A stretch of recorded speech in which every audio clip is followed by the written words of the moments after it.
The best in music and talk shows. Go to www.gsradionj.com and check out the best internet station in the world.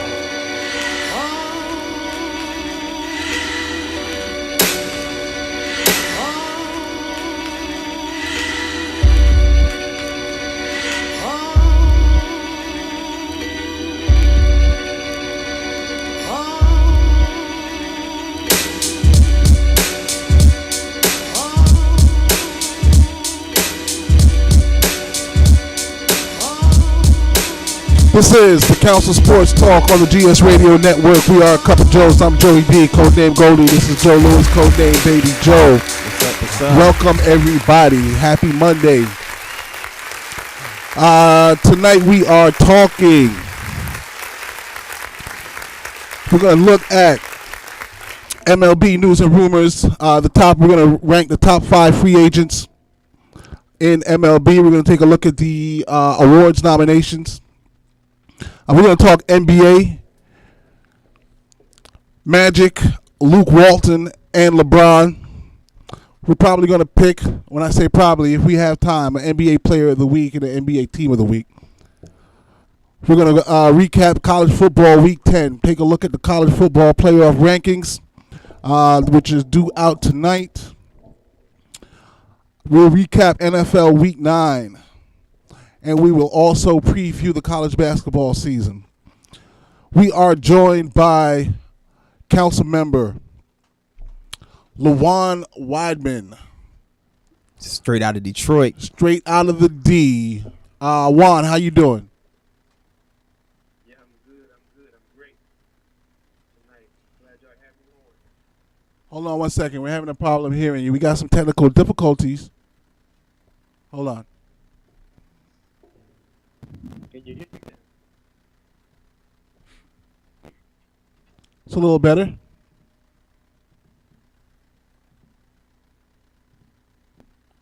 All right, try it again, Juan. Speak again. You there, LaJuan? Yeah, I'm here. Can you hear me? Yeah, I hear you pretty good. Just kind of keep talking because we're trying to get a good gauge on you. All right, so yeah. Glad y'all can have me on tonight. All right. We need you a little bit louder. You don't have any babies in the house, do you? That's my outside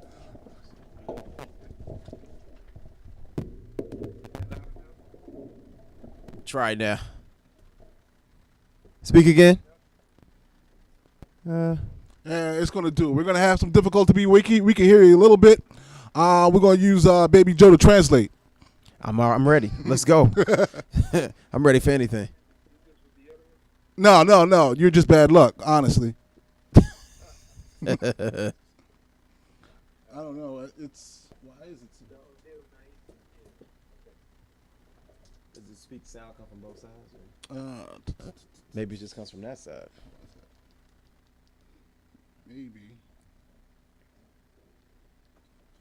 All right. Yeah, I think this is the best that we're going to be able to get. We're going to have to work that out later. Sorry. All right, we'll do. No, you're good. We'll do our best. So LaJuan is a council member. Code name is Big Juan. You okay with that code name? It is G Money, technically, but I like to call you Big Juan. But either way, so can you just take 1 minute to 2 minutes and tell the people about your sports fandom, where you from, the teams that you represent? Right. So yeah, great. I grew up in the Detroit metro area. I actually lived in the city and the suburbs. So I don't know if Joe knows this. I actually lived with my uncle and aunt on the University of Michigan's campus for a little while, a few months coming up. Best place to grow up. My grandmother actually wanted me to get out of some of the circles I was in and get an exposure to the college crowd. That's what it did for me. University of Michigan fan. But when I left high school, both my friends from the neighborhood, they went to both Michigan State and Michigan, so I don't really hate Michigan State. Ohio State is a rival, but all Pistons, all Red Wings, all Tigers, all Lions. It's a loyal man right there. All day. That's right. All right. Yep. We're gonna jump into. Chris. Go ahead. Webber at the Michigan game. Chris Webber at the Michigan game. What was the situation with that? What's the situation with him and Jalen Rose? Is that situation repaired? What exactly is going on there? Somehow he has a relationship with Jim Harbaugh, and so they connected and arranged that for him to come on to that to Michigan's game and stand out there with them doing the coin toss. So they had him a number 4 football jersey and everything. Nice. So I guess this was his entry back to the Michigan atmosphere. He hadn't been back in a while. Wrong, but that was, it's been years. Umpteen years. And the crowd received him well. What was the original issue there? With him and Jalen? With him, Jalen, and the university. So they disagreed on, him and Jalen didn't see eye to eye on that booster. What's the guy's name, Joe? The booster that was helping him out from even AAU level. I forget his name. Keep talking. It'll come to me. Yeah, but he did a lot for them growing up as kids. And Jalen felt that, Chris Webber kind of sold him out on, in that matter, not sticking up for, it's the hood rules. So basically this dude looked out for you all the way from when you were 8th grade all the way up through college. It was Ed Martin. Ed Martin, that's his name. Yep. Yeah, he left him hanging like when everything hit the fan and the whole court case, all that stuff popped up. He made it seem like Ed he did his own thing. Like he didn't back him up, and Jalen thought that he had their back so much that he shouldn't have ever sold him out like that because he looked at them as his sons. Yeah, and so among other things, you see they all called him they wanted him to do the Fab Five documentary with them, but I guess Chris Webber still wasn't ready for that. And so, see how that documentary is one of the most popular ones on ESPN. And I'm not sure what the plan is now that he's attending the Michigan game and got back into the atmosphere. And what was the problem? What was the problem with? Yeah. What was the problem with Chris and Jalen? That was it. Okay. Jalen. The Ed Martin thing was the main point of dissension in person. Yeah, he didn't like the way he treated him, and I think that was where it kind of stemmed from. But then there's a whole bunch of things that kind of get connected in there with the whole thing that came out on ESPN, the whole show. I don't think Chris liked the way that was done. Okay. It starts to get weird. Yeah. But but like Luan said, like Michigan fans, we like all of them. Right. It's like a family member. Like you might feel a certain kind of way for a second, but we still love the Fab Five. So I would hope that they could figure it out. But they like grown men. You got to wait till they decide to do it. Yeah, they're both doing well. I was actually telling Joe last week, Chris Webber's starting to blend in on the basketball broadcast. It seems like he's getting better. What do you think? Am I the only one that's thinking that way? Well, I thought him and Jalen Rose was going to make up when Magic and Magic Johnson and Isaac Thomas did their public apologies. Okay. Reconciliation. Yeah. Yeah, So, but since they have Detroit ties. But Webber is getting a little bit better, I think, on the mic. He is. He's blending in. And he's got a good voice for blending in because he doesn't stand out. It's tough, man. He's trying to find his right. groove. And I think that's his groove. You just want to blend in. You don't want to stick out. He was doing a little too much at first, a little too animated, but right. They whoever he's working with, they cool now when you hear him, you don't know it's him. Right. Which is kind of what you want. Right. And he tries to give you the color commentary, so it's coming. Right. It's coming together. Next time one of his games come on, You'll see. You'll see what I mean. Just check it out. He's totally different. Much better. He's not like Magic Johnson. When Magic used to yell on the mic, Yo. he'd be like, "No, you can't do that." Yo, don't be trying to diss Magic on here. Yo, I like Magic. Magic man. can shut this down. Yo, Magic knows he's not the best at that. Just like coaching, he'll tell you. So, but I like Magic. That's one of my original favorite players. So here are the Roto World NBA headlines up to the minute. If anything hits you here, Juan, feel free to jump in. Most of this is player availability news. Paul Millsap will play tonight for Denver versus Boston. At least he's listed as available. Anthony Davis with the elbow will play tonight. Royce O'Neal expected to start versus Toronto for Utah. I've never heard of Royce O'Neal before. They also are saying that Jimmy Butler will be playing versus the Clippers tonight. That's interesting. Yeah, he's going to showcase his talents. Okay. Did you hear that one, Juan? Yeah, I heard that, but I'm still wondering where Jimmy Butler rates himself. Ooh. You know what I'm saying? Like, in the scheme of things, I mean, you're not going to get the max contract. Yeah. He's going to get the max contract. You think so? Yeah. And he's going to demand. Okay, so max contract now. I guess you're saying a team that's in need gonna pay him. No. Let's first figure out what a max contract is. All right? It's not necessarily the $35 million a year. Really, anything 20 and up is considered a max, no? Okay. In Jimmy Butler's case, would you consider Jimmy Butler to be one of the best 15 in the NBA? Yeah, I don't know whether he's holding back this year because he's disgruntled. That's good, yeah. But I've seen some subpar games from him this year already. Okay. So you don't think he's a top – well, he hasn't had training camp and it's early. So Jimmy Butler at his best, is he a top 15? Yeah. Yes? At his best. Then he's a $30 million player. Man. Okay? Wow. If he's in that context, my goodness. If he's in the top 15, he's a $30 million player. That's his market value. The trick comes into play with this. If you take Jimmy Butler and pay him his value on the open market, which is $30 million or so a year, and you're doing that and you don't have a couple of other players in place so that he's not your best player, and you're in trouble. Yeah. Okay? Yeah, because that means he has to carry a team. Exactly. So you have to give him his value, his dollars, to be your third or fourth best player. Now, here's the thing. They said he can command up to $190 million. Yes. With the bird rights. Yes. But then 141 from another team. Like Right. if he goes to another team outside of his own team. Right. So we're not talking about a $15, $20 million guy here. He's $30 million.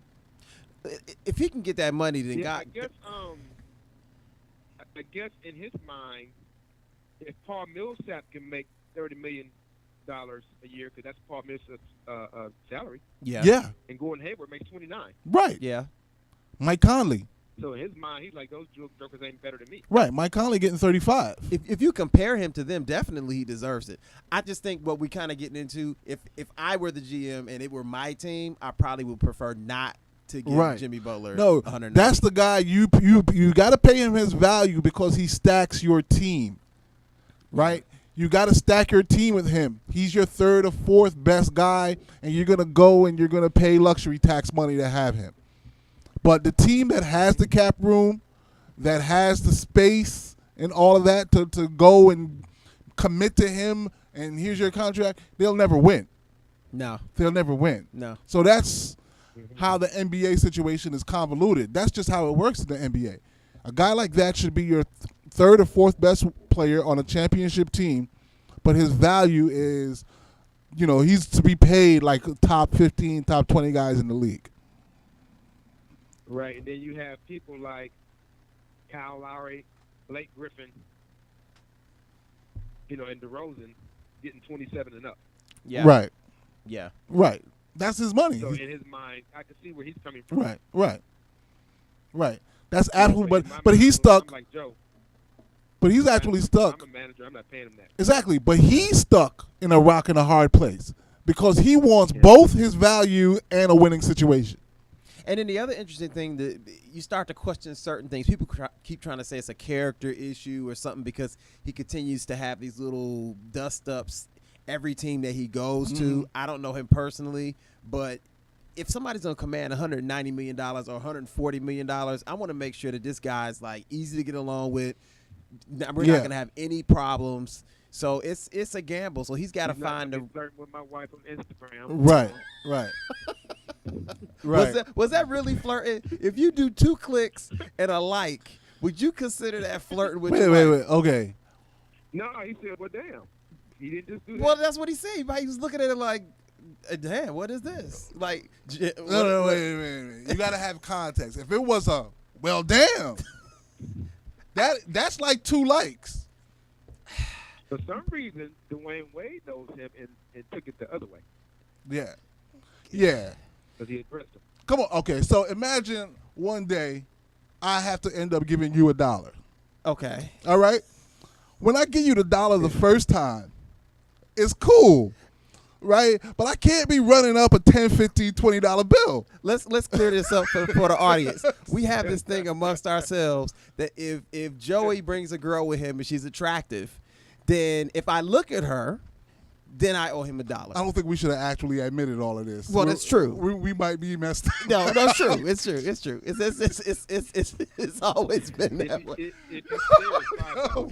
Yo, It's not that big a deal. Nobody knows. Really? Nobody knows. You just said it to everybody. Nobody knows the exchange happened. Oh my goodness. Yeah, I didn't mean to distract y'all from the headlines, but I thought that. No, it's good. I'm just worried about going home now. Oh, you be all right. $1. They was like, you don't even know me. No, Wow. whatever. But let's not go down any All right, further down okay. that road. But the thing is, you got to know that he fits on your team. Listen, and he's going to get along with everyone. I have to make a disclaimer to the people. The council absolutely does not objectify women in any way. No. Right. This is a respect thing Now we're amongst good. ourselves. Now we're good. Yeah, we're good to go. All right. Yeah. Just Or objectified. not at all. Never.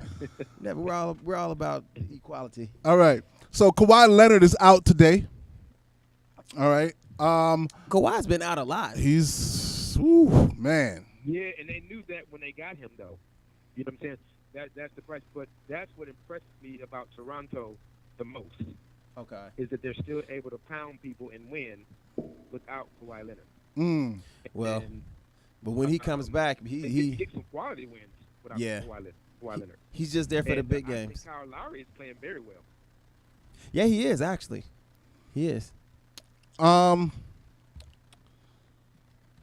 Lowry is playing well. They have Valanciunas starting tonight, which I don't understand why he doesn't start every night, but you can't When really. has gotten to Surge. Serge Ibaka? Yeah, he's been hitting shots, hitting threes, blocking shots again, rebounding. Please don't get me started with Serge. He's like Fitzmagic. He's the NBA Fitzmagic. He'll suck you in.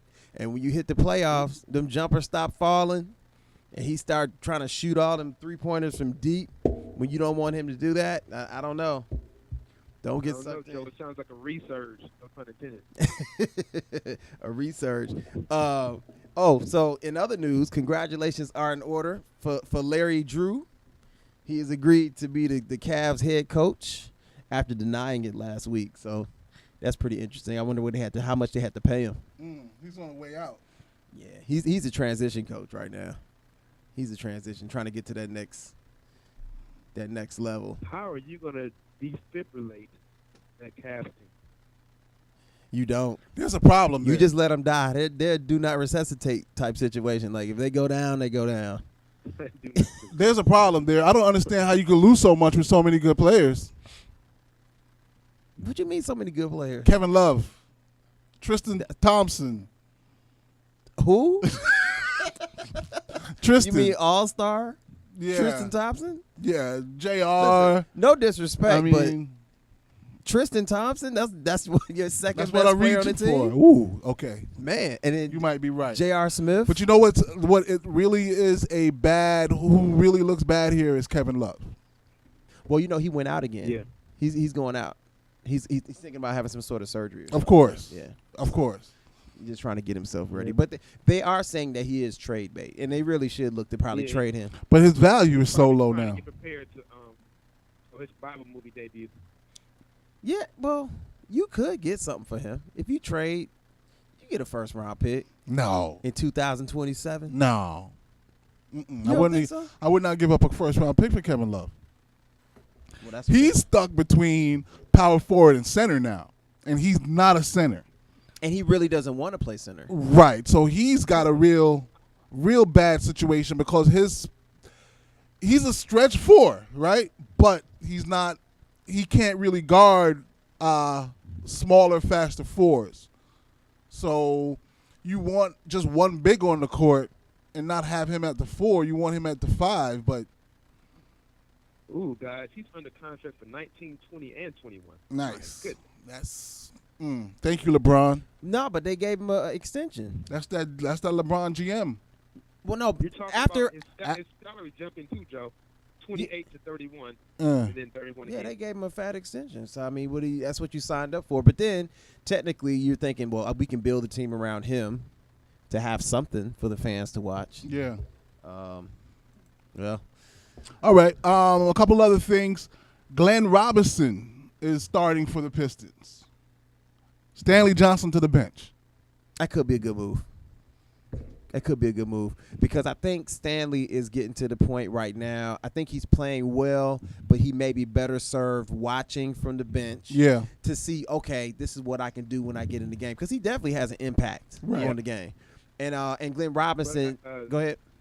Give us an offensive spark. Yeah, he can give you offensive spark off the bench. That may not be a bad place. He come in with Ish Smith. Mm-hmm. That's not a bad place for him to come off of. And then Glenn Robinson, since he just came in, huh? Joe, don't you think it'd be more scoring than the starting lineup with Glenn Robinson than Stanley Johnson? I think it could be. I like Glenn Robinson's athleticism. I'm just waiting for him to unleash it. When I watch him play, he plays like he's a foot shorter than what I know he could do. Like I just want him to just, yeah, just unleash it on the rim, just vicious, get ugly. His daddy used to play like that. His dad used to be. His daddy was a beast. He's nothing like his daddy. Nah. He's nothing like his Just, father, boy. just unleash The it. big dog sent terror throughout the Big Ten. What? You hear me? Throughout the NBA, too. Well, he's definitely got a chance this year. They gave him a nice contract. You know what's funny, though, when you look at them?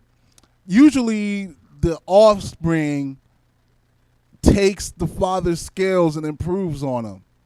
But Big Dog was such a unbelievably skilled offensive player that his son is nothing near that. Nothing near it. I kind of wonder if you wilt under playing, like, if your dad is Jordan Yeah. or Kobe. Yeah. He just takes you in the backyard just like, Yeah. Dad, I don't want it no more. Big Dog got buckets. Yeah. He probably can't beat his father now. Yeah, big dog. That outside jumper, unstoppable. Mid-range.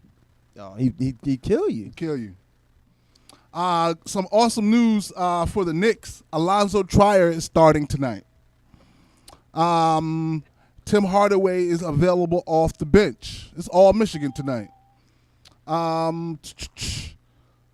Trier, I love the idea of Trier stepping up and getting more and more and more opportunities because I think that I think he could be a special player. Going undrafted, the Knicks with a steal right there. They also got a steal in Mitchell Robinson in the same draft. And that was all after drafting Kevin Knox. So Trier lit up Summer League. He lit up preseason. When they signed him, their plan was G League, and they can't even do it. Now he's going to be starting for the Knicks tonight. Well, I'm looking at another trending report right now. Getting back to the Cavaliers. The vets on the Cavaliers team don't think that Colin Sexton knows how to play. I saw that. That's interesting. And I was thinking to myself, who on that roster would possibly say that about him? Now, I'm not saying he's a perfect player and he doesn't have anything to learn, but, I mean, judging by last season, LeBron carried that team. Right. So I don't know if anybody there is in the position to say something like that. But All right. O.Tucker's on the line. Big O, what's up? What's happening, Captain? What's happening? Luan's on the line with you, so I can hear O'Neal nice and clear. right. And this is Luan's segment, so don't get bossy. This is Luan's segment. Don't get bossy. We know how you do. He's on the phone. Yeah. Yeah, you heard me. You know we gotta hurry up, man. I know. Playing. I know. Oh, the Cowboys play this week? Yeah, they're playing right now. Hey, your roar is very silent, Juan. we gonna turn the whole thing over to Mr. Roddy in Detroit. All right, look. While I got you both, Luan's time is running, so let's go. Magic Johnson, Luke Walton, and it was originally I titled this segment as Magic Johnson and Luke Walton, and then the light bulb went over my head, and I added LeBron to it because nothing happens without LeBron. All right? The come to Jesus conversation? Whatever it was. So when I heard about the conversation, I immediately didn't pay attention because, it's a lot. To me, it's like a garbage, not necessarily a narrative that's coming from the media, but a narrative that's coming from the team. Smoke screen. There is no reason for me to ever find out that you and your coach had a heart-to-heart discussion. How would that even get to me? Okay, so I know something's fishy there. yeah, All right. Obviously, Magic is a showman, so it could all just be a setup. So I'm aware of that. But let's assume that something is really happening here. All right. Does it make sense for the Lakers to look another way? Should they be patient with Luke Walton? Luan, what are you thinking? who they gonna get? That's what I'm thinking. Go ahead, Luan. Right. I'm sorry. We catch you mid sip. Are you you okay, Luan? Did you? Are you getting waterboarded or you just? thought that was a live interview. Your last question. I'm sorry. Magic, Luke Walton. Should Luke Walton be concerned? Do the Lakers need another coach? Yeah, I think he should be concerned. I don't think Magic is playing games there. And I look at Magic as a temperament that, will pull the plug if need be. Because he looks at this as underachieving from the Lakers, and that's not the standard that he set. Mm-hmm. So they got some big shoes to fill over there, and they have a culture of winning. And especially when you have one of the best players in the world on the team. Not one of, the. You can't string together. The best. Say what? The best. Yeah. Yeah. I thought some people were arguing about Durant, but okay. Yeah. Nah. Joe, what do you think? Yeah. So I say yes. I said there is a threat. That, But should he? be looking over his shoulder? But should he be fired? In your opinion? Right now, I would give it a few more games. Okay. What's your expectation for the Lakers this year? I was expecting them to get the 8th seed, to be honest with you. Okay. That's tough. Okay. That's fair. I think that Magic is pushing buttons. Right. He sees what we see, and that is, number one, they're not as defensively sound as they should be, which you can look at the coach for that. Mm-hmm. They probably obviously aren't outscoring anybody. So Magic is saying, okay, I'm looking at the teams we should be beating, and we're not. How about I need to just let you know that you could be in trouble if we can't figure this thing out. I was thinking, in the back of my mind, I was like, well, maybe he shouldn't be fired now. Maybe they should wait and see how they play against Golden State, but that's not until that's Christmas. Mm-hmm. So you may as well cancel Christmas if you keep playing the way they're playing now. So as I see it, I don't think Magic is gonna let him go now, but I do think it's like it's a gentle tap. It's a warning shot. It's a reminder. Okay. That you could be moved. Hey, Joe. Go. Let me chime in on this real quick. All right, come on in. Hey, you got to think with the end in mind, right? You asked a very qualifying question. You asked, what is your overall expectation of this team, okay? So as a GM, what is my overall expectation of the Lakers, right? One, we know that they just got the best player in the league. Two, you know that you have some young guys on there. And three, you got a bunch of one-year contract players on that team, right? So what is your overall expectation? To me, the expectation for Magic is just to make the playoffs. Correct. I don't even think they have expectations of winning even in the first round of the playoffs. Realistically. He's on a 1-year interview right now. That's what he's on. He's on a 1-year interview. Because if you fire him right now, like Joe said, who you going to get anyway? Right. Are you going to get anybody better than him right now? Will they be able to implement whatever system you want to implement it? Granted, it's still early in the season. That could possibly happen, but what good would that do? Will this person that you bring in mid-season, are you planning on keeping them beyond 2 years or beyond 1 year or whatever the case may be? So, to me, you let Luke Walton play the whole year out. This is his interview process. If he's successful, you continue on. If not, then you can go into the off-season looking for whomever you may be looking for. I'm sorry. You have LeBron go in looking for whoever he's looking for. Right. Exactly. And then if they go to Golden State Christmas Day and get ran off the court, then that might be the end for Luke. Go ahead, Juan. Well, O'Neal asked who could come in the middle of the season. Don't say Ty Lue. I say Kobe Bryant. Oh, man. Oh, boy. Oh, boy. Hey, it is the Lakers soap opera. You never know. Listen, Kobe was a great player, but he couldn't even get guys around him to be motivated. He just ripped people to shreds. I mean, I don't know. I feel like Kobe can challenge you. He has the credit. Let me take it back to Smush Parker. Do you remember what he did to Smush? You remember what he did to Smush? We can name off like 10 players. He's more mature now, Joe. That was 8 years ago. Nah, it wasn't that long ago. Great players don't necessarily make great coaches. Yeah. They almost never do. That's true. Because they're so tough, because they're so good. I can't argue that one. They almost never do. Exactly. They wouldn't make it. Those young guys are wilt, man. Kobe had them shook when he was playing with them. Right. No, but see, a great player thinks that everybody can do what they did, even though they know that when they were playing, they were proud that nobody could do what they did. Yeah. You know what I mean? But they expect everybody to do the work that they put in. Yeah. That, Right. not going to put in that Right. type of work. And then, one thing Colin Cowherd says that's absolutely true. When you find these great players, they're weirdos because they sacrifice everything to be in the gym. You know what I mean? Yeah. As Drake said, you wasn't with me shooting in the gym. Mm-hmm. That's because these guys are weird. They're almost to a point They're where abnormal. they're abnormal. You can't get that way on a normal schedule. Absolutely. You know what I mean? Absolutely.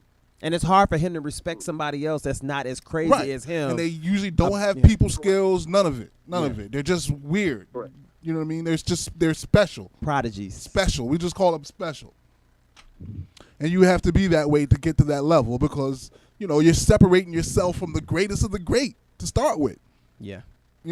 It's so in the Eastern Conference right now, Toronto's off to a 9-1 start, first place. Bucks 8-1, second place. The Pacers then 7-3. Boston 6-3. Philadelphia, hopefully some of the shine is coming off of the Sixers because everybody loves them. I wasn't on that bandwagon. The Hornets, I told you, Joe, they were going to be better than you thought. 5-5 so far, sixth place in the East. Hornets shocking me too. Pistons, what happened? We lost like 3 to 4 straight games. Yeah, That's 4-4 what now. That's what happened. Down to 7. And the other overachiever that I've been telling people have something different about them is the Brooklyn Nets, who are now 4-6 and sitting in 8th space. Brooklyn doesn't have talent. They have a system. Yeah, they need to keep They losing have so a they can system. get a good draft pick because they're not ready yet. They remind me of the Celtics. When the Celtics were tanking, they weren't really tanking because they had the good coach, and the good coach put in a system that got them wins. Yeah. Right? So that's where the Nets are doing, but unfortunately, the Nets don't have the stash of picks that the Celtics had so that they can afford to make the playoffs and still pick high. But it's interesting you bring this point up. Like, I really think I need to go back and evaluate my top 4 picks for the East. Like, our preseason predictions may be totally off. I don't think Boston's number 1 anymore. I think Toronto is 1. I've watched the Bucks play, and they're still figuring out, but they're still really good. I think they're number 2, and I think Boston is 3.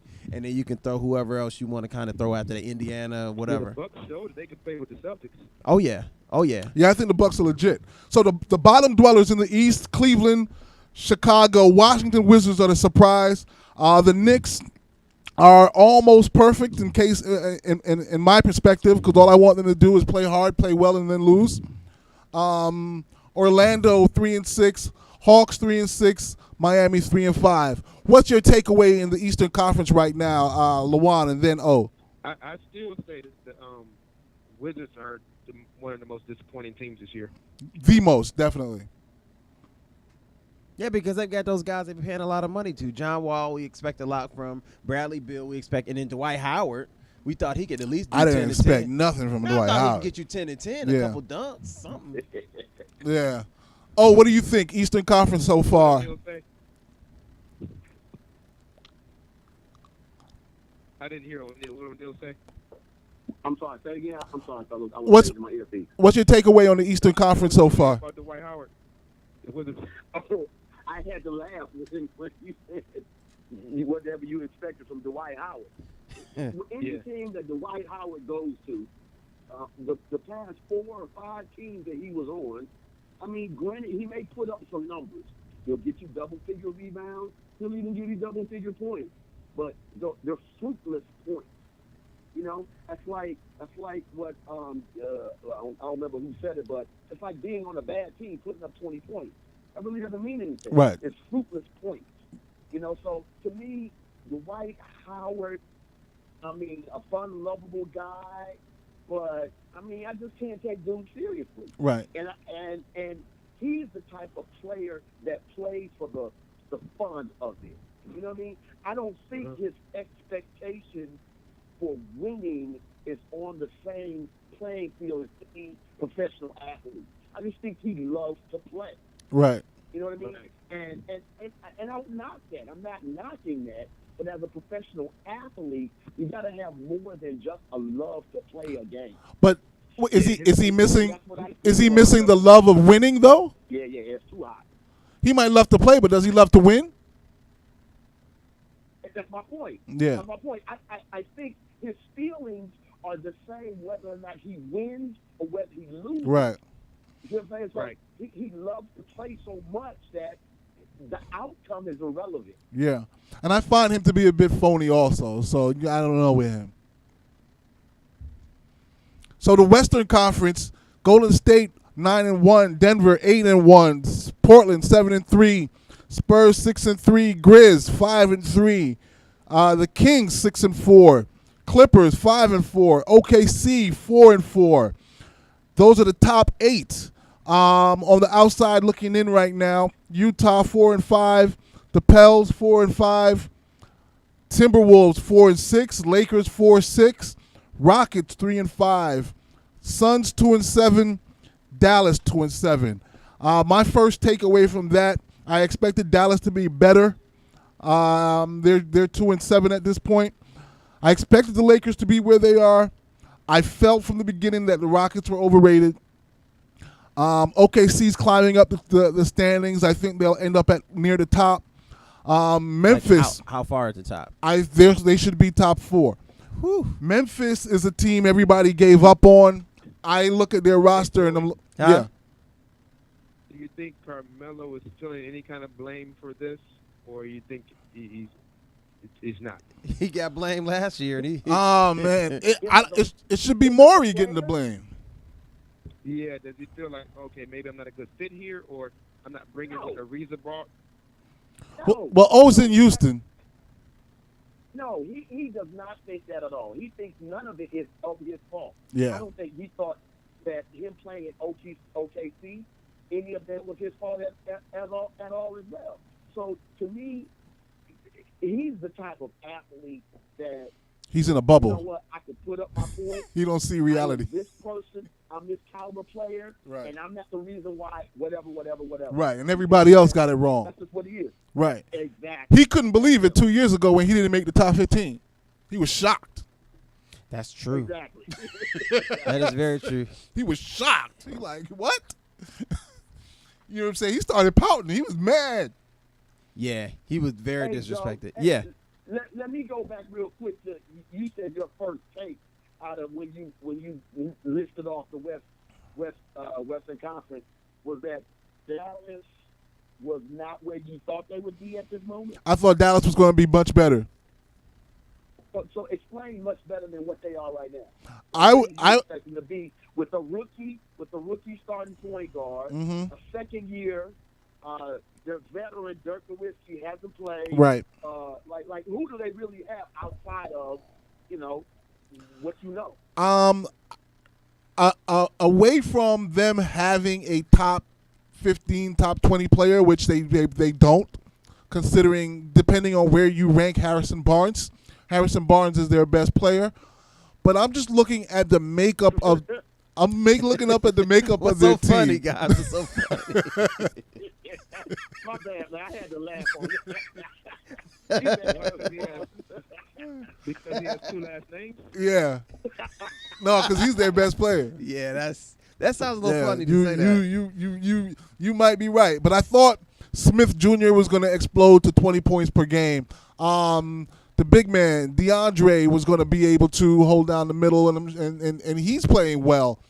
And I just thought that the makeup of the team chemically was going to amount to the coach And the coach, yes. all of the players that have been together outside of Doncic. Doncic Yes. and DeAndre are the only new players that are really coming in. So I thought that their chemistry was going to get them to near 500. But Rick Carlisle, I consider him to be one of the top Top coaches. And he's good at coaching. I mean, he coached Chucky Atkins, Chauncey Billups, Yeah. Rip Hamilton to they Yeah. overachieved. Right. So I thought he could take these pieces and do something with it. So we'll see. It's Right. early, but it's a little shaky. Juan, what's your feel on the West? Yeah, that was my input. I was just like, okay, I don't know where the Rockets are going right now. Yeah. I actually thought they would be a little better than they are now, because I thought that Melo was giving that. You know how they used to go to scoring droughts last year. I don't know if y'all remember that. Oh, yeah. They would go into spurts. Mm-hmm. I thought Melo would help with that. Those scoring droughts. Well, I'll give you an update. They've gotten blown out a couple games. Yeah. I'll give you an update real quick. Tonight, in the fourth quarter, 3:27 left to play, Houston's only up 84-83 over the Indiana Yeah. Pacers. I think the Trevor Ariza situation hurt them really bad because, honestly, who's taking Melo over Ariza today? Ariza's not even in his prime anymore. Crickets. Yeah. Crickets. But they made a mistake though. They overestimated what they could get off of the market, thinking that we don't have to extend Ariza at all. They left him out there thinking nobody was gonna pay him. There is not. And Phoenix broke the bank. There and they is couldn't not pay him. a bunch of Trevor Arizas running around the NBA. Yeah, but they messed around. Right. They didn't extend him. You also got to think. Granted, they gambled. I think it was a valuable gamble to do because who in their right mind would have paid Trevor Ariza $15 million? That's his 15 is his You know what I'm saying? 15 is his So price. I don't necessarily blame him for biting or taking that $15 million, but everybody knows that he's not gonna stay with Phoenix. Why is he there? Because Phoenix is going to end up trading him. Because when you look at that 15, Look at women. Whoa. You said why he's there. I'm talking about. So he's getting paid. Yeah. Overpaid. Not what I mean. I'm talking about not why did Trevor Ariza accept the money. I mean why does Phoenix find him valuable at a $15 million a year rate? here's the value. Here's the value for Phoenix. $15 million for a two-way player that can, 3-and-D perfection. A veteran. A veteran that understands the league. is extremely valuable. It's less valuable for Phoenix because they really aren't going to need him. But when Phoenix looks to leverage, they can move him and get potentially a late first-round pick from a playoff team. And his number is really good where he can fit. Another team can look and, dump a couple of guys to make up the $15 million and acquire him. So it's a good deal for Phoenix for leverage. And they had the money obviously sitting around. It's like, oh, we can't spend this on anybody else. Right. We can't get anyone else. Let's get this guy in the locker room, help our Right. young guys out. I don't understand why the Rockets didn't give him 15. When Alan Crabb is out here, Alan Crabb's out here making $17 million. Evan Turner's out here making $20 million. It's true. But those stats Several are in teams their have already grade. got his rings too. That's true. And he's 35. And he's right, but he's better now than ever. You underestimate these. Go ahead. Go ahead. No, I was saying you underestimate these guys that are the heart and soul of the team. Like Houston got rid of P.J. Tucker. You can say whatever you want to about him. That team probably has no heart, no hustle, no nothing. Right. So no doubt about it. yeah, To Yeah. me, he's more valuable to the Rockets than he would be more valuable to Phoenix. And that's why Morey should have paid cut the check. But he couldn't. They couldn't cut the check because they had to pay. What's the center name again? Clint Capella. They had to pay Capella. So I mean, they couldn't at the time, right? So because Ariza was a free agent, he bit at the first tug that he got, which was from Phoenix. If Phoenix didn't offer him that, then yes, he would be back with the Rockets. man, 15 million, For boy. less than Whew. $15 million. Right. That's a game changer. Right. Yeah, that's what it is. So they had to wait for Capella. They had to. But I mean, why don't you just re-sign your own guy at that point though and go over? I mean, do they not want to go over the luxury tax? If you got Harden and CP3, at that point you keep paying. Yeah. I mean, can you go over to sign your own guy? Yes. I don't know. They just. I don't mean can you. I mean, should you? Yeah. In this aspect. I mean, When I'm competing for a chip, yes. If I'm not going to make the playoffs, no. If I know I'm going to make the playoffs and I was in the conference finals last year, I got to keep this guy. And you need two-way players. They just got a brand new owner now. They just got this brand new owner. Les Alexander has sold the team. Okay. So the contract, to tell you the truth, the contract that CP3 signed and all of that, the Beards contract, all of that was under Les Alexander. Okay. They got a whole brand new owner. And then look what they're doing though, O'Neal. They're paying Chris Paul 35 to paying James Harden 30. Then both their salaries jump to 38 next year. Wow. And then I agree with you. Mm. I mean, hey, I agree. It's a tough situation. Dal Morey's that genius They had though. to sign Capella. Mm. Man, I had a look on my face like somebody just So slapped me. I know. Okay. That's a lot. All right. 2 weeks into the season, give me your best player in these first 2 weeks, and then give me your team, your best team for the first 2 weeks. Record doesn't matter. Just your impression of what you see. Player of the week, we're going to stretch it out for 2 weeks, and team of the week stretched out for 2 weeks. You want me to go first, so you guys need time, or what? I know mine. I'm going with All right. going with the Raptors, Okay. and I'm going with I like what Oladipo's doing in Indiana. Okay. I'm good. Okay. I'm going with the Greek Freak, Yes. and I mean, I'm gonna stick with Milwaukee. I mean, they're a true surprise to me. I mean, I would have took the Raptors, but Lil Jon took it, so I'll go with Milwaukee.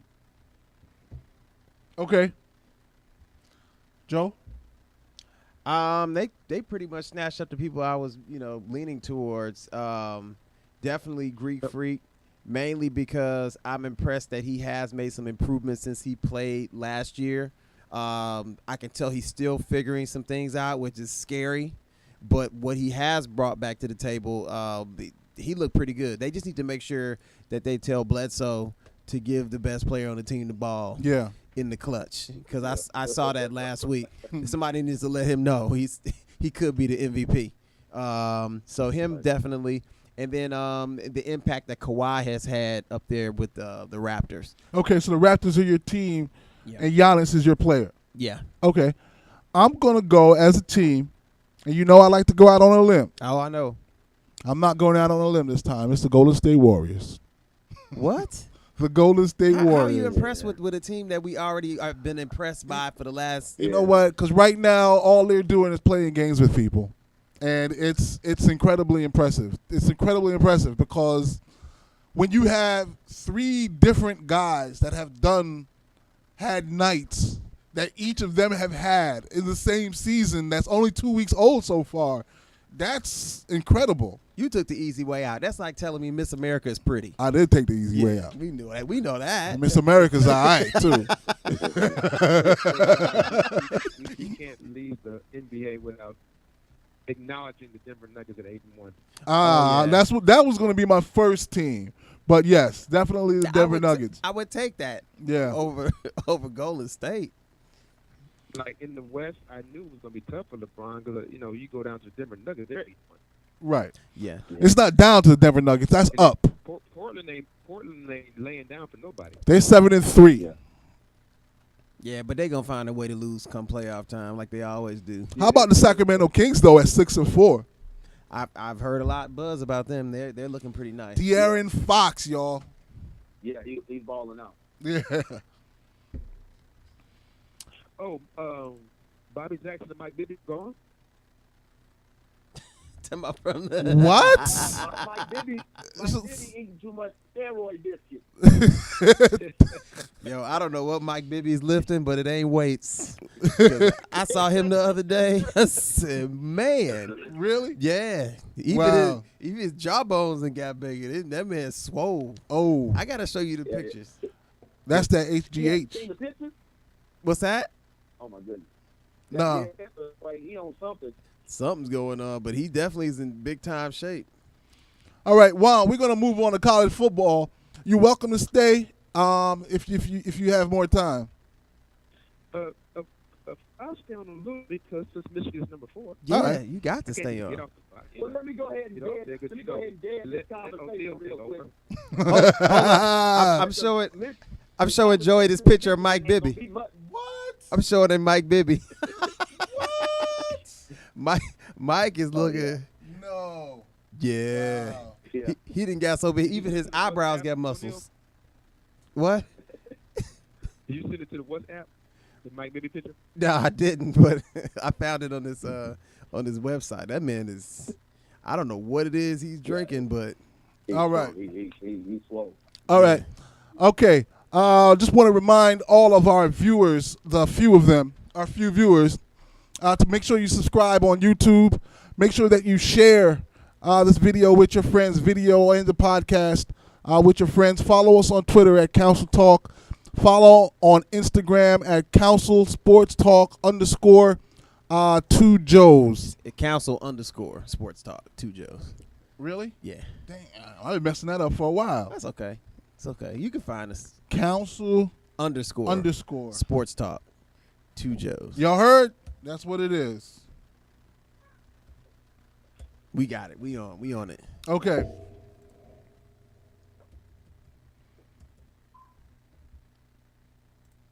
I'm trying to check out Amari Cooper on here. He already has a touchdown. All right. Monday Night Football update. Joe? All right, it's 7-7. Amari Cooper has the 1 touchdown for Dallas, and on the other side, Amari Cooper got a touchdown already. yeah, he already has a touchdown already. Already won. Yeah, it was like a 5-yard touchdown pass. Yeah. I think he had like 4 targets, 2 or 3 catches. So he looks pretty good so far. I mean, everything's better after you leave Gruden. You get targets and everything. Wow. Yeah. All right. Here is the weekend in college football. Quick scores. We had a bunch of very meaningful games this week. A couple of titles on the line, division titles. Here is the top 25 scores. Number 12, UCF in a tight one versus Temple. Temple fought UCF comes out on top to remain undefeated. I consider them the defending national champions, and they're still undefeated on their way to a second national championship. You're going to have to give that up. UCF 52-40. Yeah, he likes UCF. He's rooting for the underdog. I'm rooting for the whole system to crash. That's all that is. Yeah. Pitt 23-13 over Virginia. I believe Pitt might be sitting in first place now in their division in the ACC. Clemson tried to bust 100. They didn't quite get there.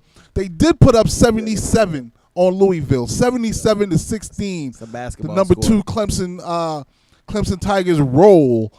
The Syracuse Orange continue to represent the whole Northeast. Temple's getting a little love right now. You know, we don't really get football in the Northeast, so when Syracuse is doing well, that means something.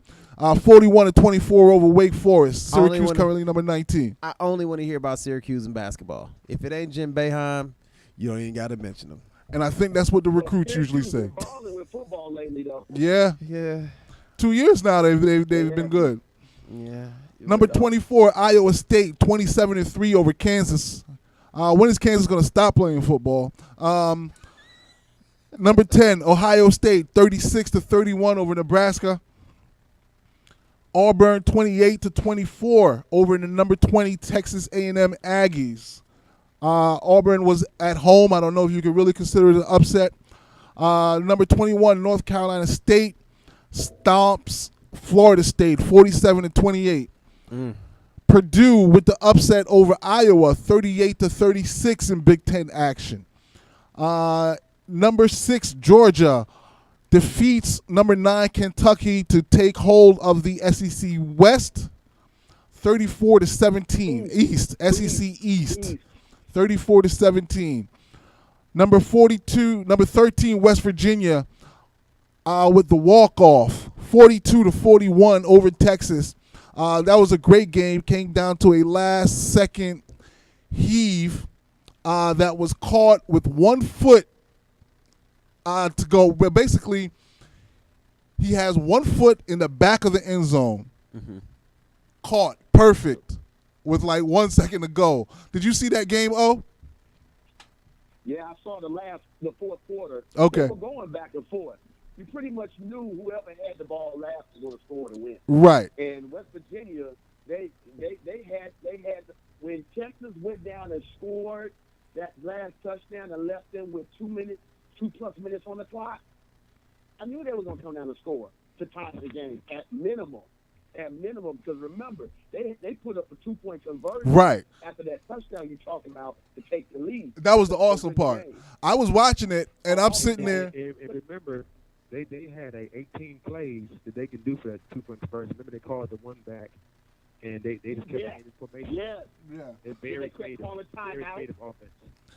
I saw. But you knew, Isn't the West he Virginia made the quarterback right Heisman Trophy call. candidate? Yeah, John, what's his name? Yeah. He is a Heisman Trophy candidate. Okay. But he ain't gonna win it though. Sorry to disappoint y'all. When West Virginia scored that final touchdown, and they had the opportunity to kick it and tie the game and go into overtime, I'm sitting there and I'm like, man, this is when you really put your dagger into somebody. You just go for 2 and you walk out of here with a win or a loss. And no one ever does that. You know what I mean? I was so happy to see them do it. It was the right play because they went down and scored so effortlessly in that last series. So, I mean, you knew, Texas were on their heels the whole time. So you knew they was going to score. You had to go for 2. Number 22, Boston College, 31-21 over Virginia Tech. I like seeing the Northeast beat up on the ACC, though. I'm really getting a kick out of this. I'm really getting a kick out of that. You know, it's not often. It's probably not going to last beyond this year, but it's good to see, the Boston colleges, Syracuse, even Temple in the AAC all doing well for the Northeast. In Big Ten action, the number 5 Michigan Wolverines defeat number 14 Penn State 42-17. And I know we got the Wolverines fans with us, so I'm going to let them get a second. 7. They didn't score 17-7. Yeah, get it right. Corrected. I stand corrected. 42-7. Gave them that 7 too. Yeah, that was garbage 7. Garbage Yeah, 7. it shouldn't happen. It should have been a blowout all the way. I'm very impressed because Shockingly.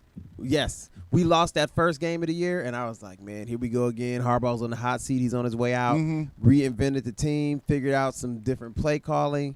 The defense is stout. It's only going to be a matter of time before Harbaugh. We got our receiver back. Yes. Number 1 receiver came back. Yes. And then I heard that the pundits are saying that our defense is probably one of the better teams or team defenses to face, most likely in Alabama or somebody like that. Hey, pump the brakes. We go ahead and pump the brakes right here. So, where does Michigan play again? What conference? It's called the Big Ten. Yeah, the Big 50. So in the Big 10, you have to consider who plays within that conference, right? So, yes, granted, Michigan has the number 1 ranked total defense, right? Their scoring defense is probably ranked a little top 10 scoring defense. When you look at those teams that are in the top 10 of those rankings, most of them are in the SEC. Now, SEC football, granted, their offense is not as great as, let's say, Big 15 football right now, but their defense is stout. So to compare Michigan's defense to any other SEC defense, I would rank Michigan in the SEC in regards to defense. I would say 7. I Wow. would rank them 7. But we're not in the SEC. So what they're saying is that's why I say pump the brakes in regards to you got to look at the totality of the whole thing. You can only play who's on your roster, right? But when you're comparing and you're ranking defenses, you have to look at who people play. So to me, the teams that Michigan has played offensively, you see what I'm saying? listen, I know it's an uphill battle. In Alabama West, Ole Miss is 1-4. Arkansas is 0-5. Texas A&M is 3-3, 500. Auburn is 500 in Alabama's West. So looking at Alabama's schedule, they got Mississippi State, who may challenge them. Yeah, they got good defense. Their offense ain't no good. They do have good wide receivers, though. But is Mississippi State 2-3? Hold on. Mississippi State is 6-3, and they rank 18th. Yeah, 6-3. Yeah. So, I mean, to me, I gotta take. Look, I'm just saying. I'm just disputing the number 1 ranking of it. Okay. To me, ranking of defenses, especially when you don't play the same team, it just doesn't make sense. I'm not saying Alabama's the number 1 ranked defense. I'm not saying that at all. I'm just saying, considering the conference that they play in, it's just a tougher conference. yeah, Alabama's always going to be top 5 defense under Saban. Yeah, they're good. They're good. I'm not going to take anything away from Alabama. Alabama is the closest we have to an NFL team. Right. Wow, didn't I say that last week, fellas? You all day, every day, to quote you. Roll I Tide. just want to make sure. I just feel like the Wolverines, got something for Tua. So I guess the only way you can settle is on the field. Oh. You're right. Because we're not in the SEC. Well, let me say this. Right now we're ranked number 4, so if playoffs started today, we'd be playing Alabama and bring them on. Yeah. Oh man, I would love that. Let me tell you this. Juan. Now, you do know that Michigan does not control their own destiny. That's not what I'm hearing. Michigan. They said if we win out, we'll slide in. Michigan could potentially win their conference. Alabama can come out with 1 loss, and if they play that 1 loss, and that 1 loss happens in the SEC championship game, the question is, who are you putting in there? Are you putting in Michigan, a Michigan conference, Big Ten conference champion, or are you going to put in an Alabama team? with one loss. Both of them with one loss. Mm-hmm. If money is involved, It's gonna be Michigan. You already know. Let's not even talk money. Let's just say, who would you think would go in? That's an interesting scenario because at that point, that means Georgia might be back in this situation. Well, they'll be the SEC champion. Right. So we can already knock out the Big 12. You can knock out Oklahoma. That's what's messed up about the Big Five. You're about to knock out two conferences. Of course, yeah. So potentially, SEC can have two teams. Listen, I'm looking at the AP Top 25 right now. College ranking. Michigan's number 4. Alabama, Clemson, Notre Dame, and Michigan. Going into week 11, Michigan's number 4. Right, but the coaches poll has us at number 4. The selection committee has Michigan at 5. Yeah, they're just messing around with it right now. But it comes out tomorrow. It comes out tomorrow. What I'm saying is, even if Michigan is 4, right, and Alabama is 1, Clemson 2, Notre Dame 3, right? Let's just say Georgia, they're in the top 6. They're either 5 or 6. Yeah. Right? So potentially in the SEC championship game, if Georgia defeats Alabama, and Alabama was ranked 1, are you saying Alabama will be knocked all the way down to 5? No, Alabama won't lose that spot because the team is too good. It's not going to happen. I don't even see y'all losing, to be honest with you. I don't see you losing to get to a championship game. Right, but just in case. Right. If that happens, right. When Michigan could, they don't control their destiny. If that happens, that means a couple teams get kicked out. This is O'Neill's version of a Donald Trump misdirection.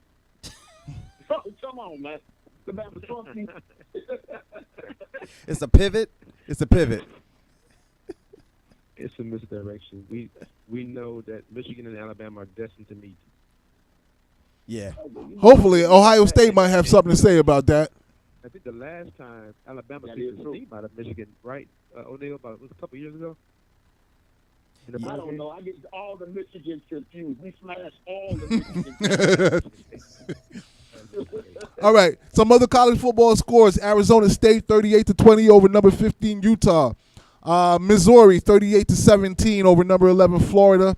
Number 4 Notre Dame stays in contention for the college football playoffs. They get a victory at Northwestern 31-21. The aforementioned Mississippi State Bulldogs a 45-3 win over Louisiana Tech. Number 1 Alabama 29-0 over LSU. I watched this game and it was embarrassing. I can't understand how LSU is still ranked number 3 today with 2 losses. Hold on. That offense was the worst I've seen in a long time. But that's how their offense has been for the past 5, 6, 7, 8 years. Think of the last okay. I'm just going to say okay. Think of the last okay LSU quarterback. Jamarcus Russell. And also consider this. They've had mediocre quarterbacks, but yet they've had elite NFL caliber wide receivers. I know. It That's makes true. no sense. Odell Beckham. I always sit there like, yo, how do you have Landry and Beckham on the team together and not score 100? That's a recruiting issue. Les Miles still there? No. Nah. They got the dude that sounds like the Kermit the Frog. He may not be there long either. They don't get an offense. Number 7. Offense is putrid. Yeah, 29-0. I mean, come on. Big game like that, everything on the line. Alabama was averaging 50 plus. Yeah. So their defense did as best as they could.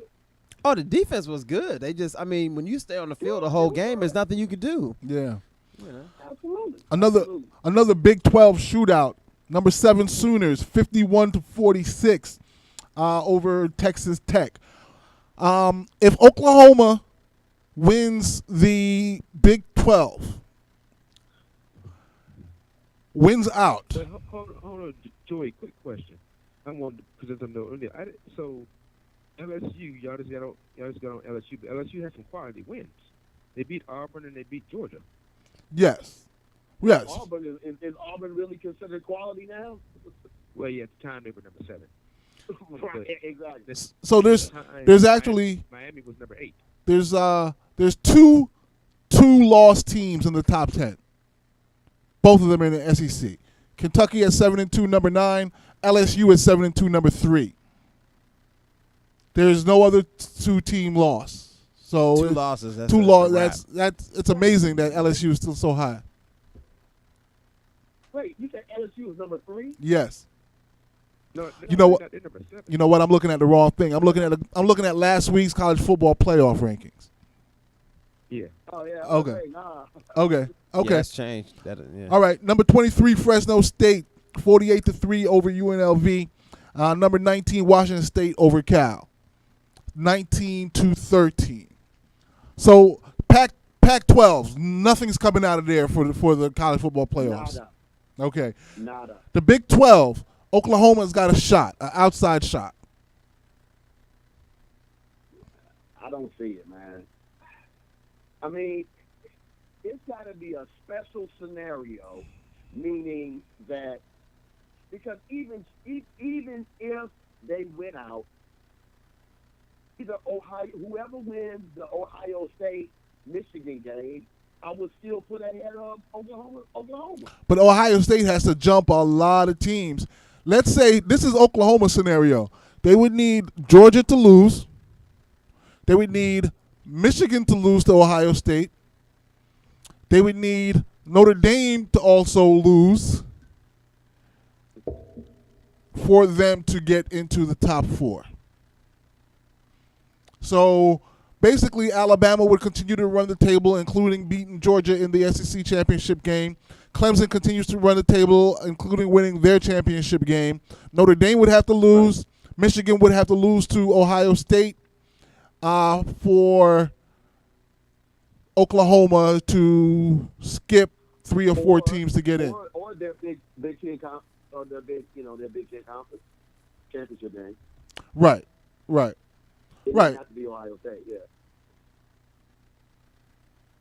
Right. So I don't know, man. It's just tough. There's a lot that can happen with only 4 teams going into this playoff thing. It's such a mix-up. Like you just have to wait till you get to that fork in the road and see what happens, because there's no telling.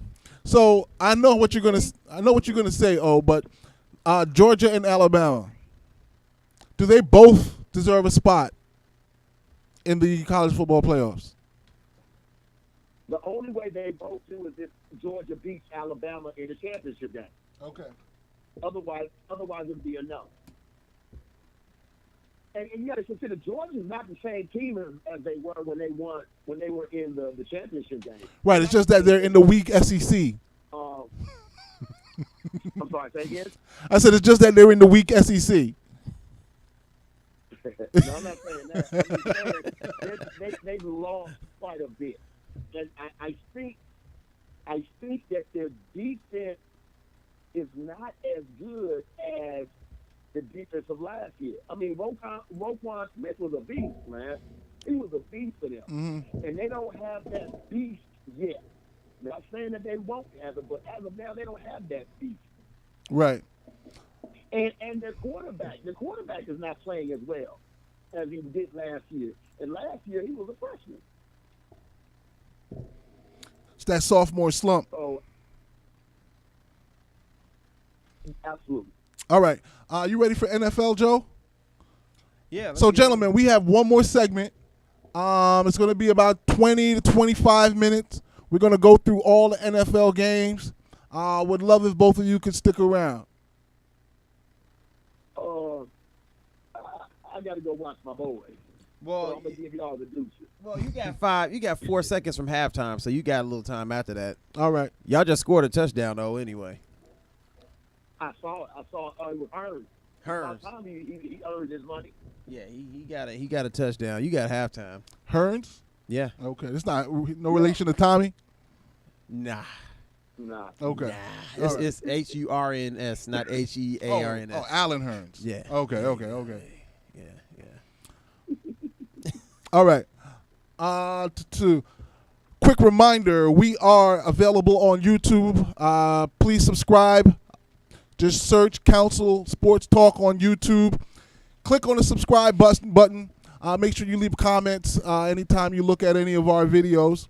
Make sure you share. Follow us on Twitter at Council Talk.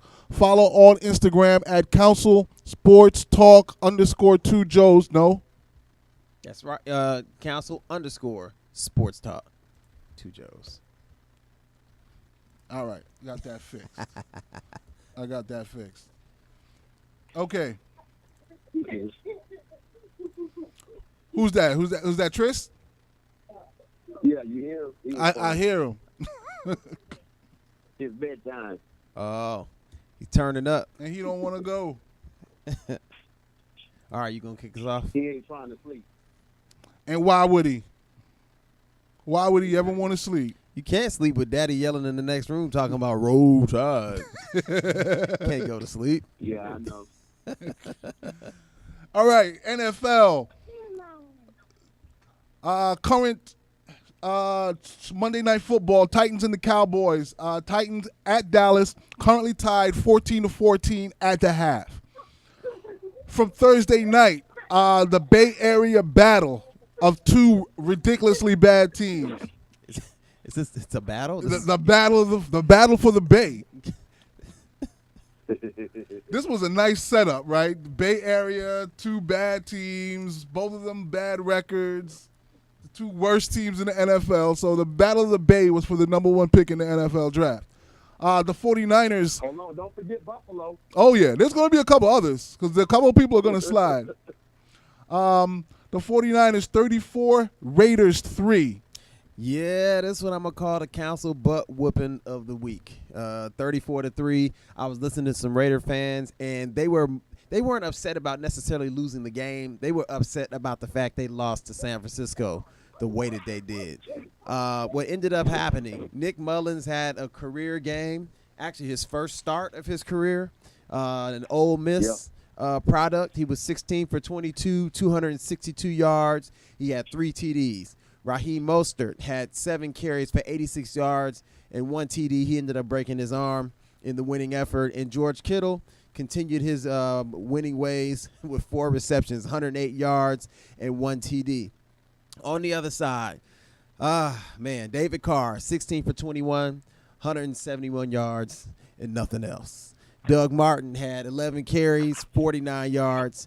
Jalen Richard had 4 receptions for 45 yards. And as far as the wide receivers for the Raiders, there was really nothing there for them. I mean, they're in full rebuild mode. Nobody was aware of this. Obviously, John Gruden knew, but they just been getting rid of everybody, cutting people left and right. I think they should get rid of John Gruden, actually. Before it's too late. I feel like if he were just honest with people, people probably wouldn't have dogged him as much as they did for the first 7-8 weeks of the year. We were expecting more. So, yeah, I remember that Gruden did say that he ain't gonna fully take the money if he's a failure. Really? Really? $100 million? You walking away from $100 million? Yeah. Really? Yeah, really. The other interesting note at this game, T.O. received his Hall of Fame ring at halftime. So that was pretty cool. That's cool, definitely. Yeah. Oh, wow, he got it from the 49ers, huh? That's his home team now. Yeah, that's his good deal. His original team. So good deal. I'm happy for T.O. Yeah, he's a good guy. He's a little misunderstood. Yeah, I don't know if he's misunderstood. I'm just happy for him. I think he misunderstood sometimes. Yeah, he was understood exactly. Yeah. We understand you. You're a jerk. Yeah. Let's go back to John Gruden for a hot second, though. All right. This weekend they just released Bruce Irvin, was their sack leader. Yeah. For this year. I mean, really, what is Gruden do? What could possibly be his plan? Preserve the loss. What could possibly be his plan? They don't want to win. That's what it is. Well, let's just take this. Remember what Parcells said when he was in New England, about the groceries. Yeah. Him having to purchase the groceries. Yeah. Right? If you want him to cook the food, let me buy the groceries. Yeah, but he giving away the groceries. But just think about it. Think about how many first-round picks he has this upcoming draft, Mm-hmm. right? So if these players are not your type players, so allegedly he said that, Bruce Irving in the game against San Francisco, Bruce Irving played like 5 snaps, right? And the reason he said that he played that little bit of snaps is because of the fact that they were behind and the type of rusher that Bruce Irving was. They were in nickel, and Bruce Irving doesn't play nickel. So, I cheer him on one side, but on the other side, come on, man. Nah, well, you always going to be in nickel? You're always going to be behind, so... He doesn't want to win, and obviously they didn't want to tell the fan Right. base. Now, I get it. I get it if you want to tank. But tell me that. No. No, I can't wanna know. tell you that. No. But Yeah, you can't tell me that. but I also shouldn't be tanking if I have a 26-year-old franchise quarterback. Well, I don't really see where it makes a difference if you tell. You don't have to say we're going to lose every game, but you can say we're not expecting to probably do a whole lot because you're trying to go to Vegas. That's where you're setting your team up for Vegas. All it's going to do is make you look bad as the owner and the coach when you make people their expectations are high and you have decent players. You don't play them like you're supposed to, and then you cut them. Yeah. It's worse. No, to me, if this was the plan, he should have came in day one with, this is my trade block, Khalil Mack, Bruce Irving, all these guys you can have. You don't wait until you get into the season. He should have traded them before the draft. Right. So that's why I don't believe that this is actually a plan to acquire multiple draft picks. I think he's just not really a good coach, and he's seeing how difficult it is to actually win games. And he just doesn't get along with anybody. Yeah. On the defensive side of the ball, offensive side of the ball, like I don't know. I don't know what happens next. All right. At Buffalo, Bears. Go ahead. Think about it for a second, yo. Considering that he has received, at minimum, he got 3 first-round draft picks. That's not bad. It's not, but how far away? That's going to be 3 years before those guys are ready to play. And they may not be any good. No doubt. I agree with you. But if you're not going to pay Khalil Mack, right, Yeah. and then you don't think that Amari Cooper is as good as everyone thinks he is, to achieve 2 first-round draft picks for them, that's as best as you can get, man. Mm-hmm. Yeah, well. What more could he have gotten? Well, at this point, you might as well trade Derek Carr. Well, don't sell out to Derek Carr because he thinks he's there. He said he knows he's the quarterback for that team. I would say it's not too early, but it is. But at the end of the season, that may happen. If you just what you're doing now is admitting that you're on a 4-year plan. Yeah. Why keep Derek Carr? Why not? If you're going to be back in the draft, when you take over a roster that has Derek Carr as your quarterback, there's never a season where you should be thinking that we're not about to make the playoffs. All you should be doing every season is putting as much protection and foundation around him as possible. You should be looking at every season as 8 wins, worst case scenario, if Derek Carr is your quarterback. Right. Yeah, they've got nothing now. Right. They got nothing. So. And they weren't too far from being a good playoff team anyway. Right. Yeah. So I don't know what he's doing. It's going to be interesting. I wouldn't be surprised if he gets fired at the end of the year. Playoffs last year. That's my point. They weren't too far. So, all he's doing is collecting the check to me. It is. It makes no sense because you can't even look to any example of what's happening so you can identify what's happening. You know what I'm saying? You can't be like, oh, no problem. He's just rebuilding. Is he too far removed from the game? Because he's been out the game for 10 years? Yeah. How long has he been out? It's been a while. Yeah, so, He left. He been out since Keyshawn Johnson played. And the game has superseded him. Bypassed. And that may be true because, how many spider 2 wide bananas can you call? That's all I ever hear him It's talk about. the spider wide banana. That's it. And everybody knows that play. No, because he keeps Everybody talking about knows it. his play. He keeps talking about it. Yo, he's He's a joke. Yeah, and this also goes to the thing like having a coach that wants to control the player personnel decisions too. Yeah. It's got to be a strong balance because a lot of guys, man, they don't like a guy for whatever reason. They just don't stick with Right. people. They No, quit on them. but usually they want all the players, and that's the problem they run into. He's getting rid of all the players. He's generous. He's and I get to Amari because at his age, I can see you say, okay, he's going to be a great receiver, but he doesn't really fit the system, or he's young enough for me to get a lot for him. I'm going to move him because I can really replace a number one wide receiver. They're floating all over the league. They weren't throwing the ball to him. I can see if you threw the ball to him 10 times a game and he didn't produce and drop 9 of them. He was getting targeted maybe once. Right. Or none. Nothing. All right. The lowly Bills welcome the Bears. Bears kicked that butt 41-9. Yeah, Bears now 5-3. Bills 2-7. Well, the Bears put in work, man. That defense. It was all defense. They had at least two touchdowns on D. Next week, they get the Lions next week, so they get that's gonna be a treat. That's gonna be an early Christmas gift right there. But Mitch Trubisky, we're giving up on the Lions. We're gonna get to them in a minute, man. Mitch Trubisky, man, you just got me depressed, man. Could the Lions even beat Alabama? I think the Lions. I heard a little roar.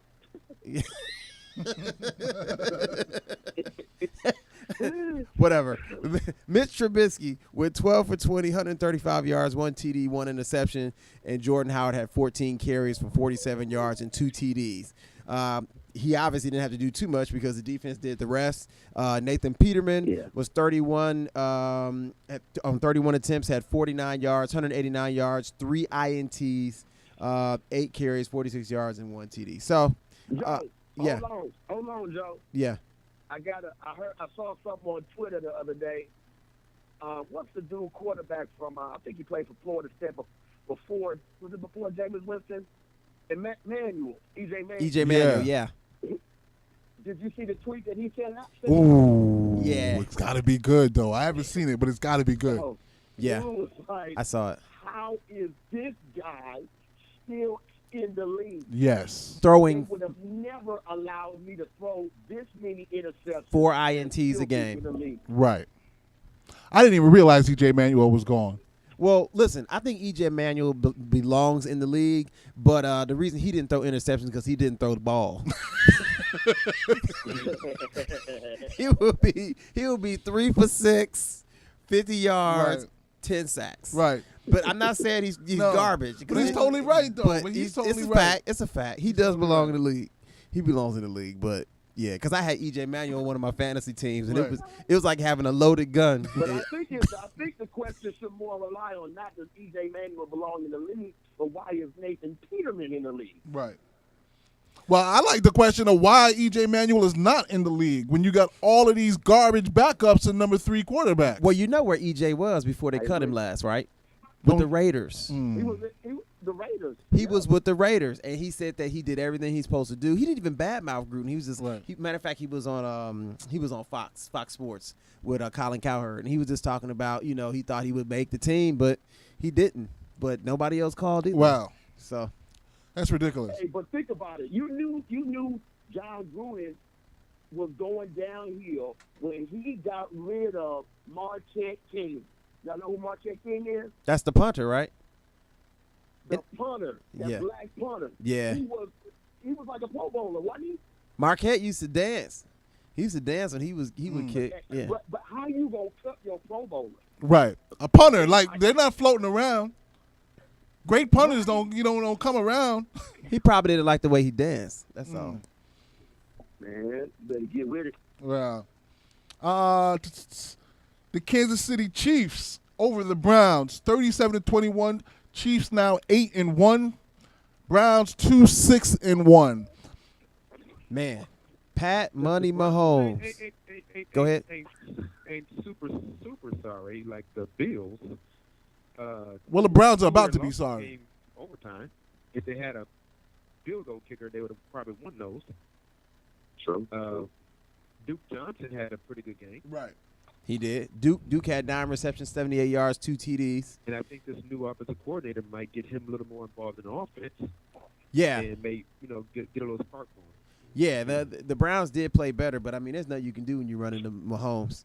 I mean, 3 TDs, And they ran to Kansas City. Tyreek Hill. 375 yards. But then Kareem Hunt, 17 carries, 91 yards, 2 Kareem TDs. Hunt, Mahomes. Catch in the air, 50 yards, 1 TD. Travis Kelce, 7 catches, 99 Travis yards. Kelce is officially the best touchdown dancer in the NFL. He may be actually he is the best tight end. He's your best. I tight end. love it when he scores Yeah. because he brings it back. He will do the running man, the real running man. Yeah, I thought I saw him doing the WAP yesterday. yeah. Don't that man can dance? He did. He did, right? Yeah, he can dance. So that's Stay with Kansas City very quick in the second year Mahomes guy. yeah. This is very impressive. I know Andy Reid is there. I know Andy Reid is probably the perfect fit for him. The way Andy Reid schemes offenses and things and knows how to use the talents of running backs, a la Brian Westbrook. Yeah. Yeah. And from way back.